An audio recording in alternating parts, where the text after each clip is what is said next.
the agricultural lobby is extremely strong and important to Japan because it also is one of the sort of the main supporters or one of the big supporters of the ruling LDP.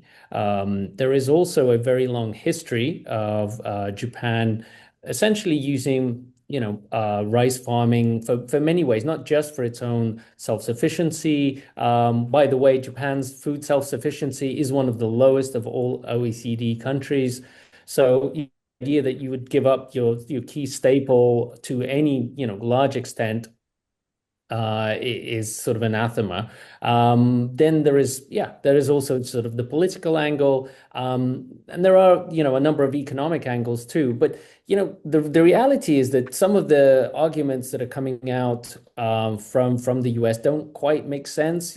Again, just to not to deflect, but for example, on the cars, there seems to be this ongoing argument that Japan isn't importing US cars as if there are actually any tariffs in place on US cars. There are none. The reason that Japanese consumers don't want to buy US cars is because if you've ever been in Japan, you've seen how narrow the roads are and you don't have big parking spaces. With a US vehicle, it's just not as practical, and most consumers are not interested in that kind of vehicle.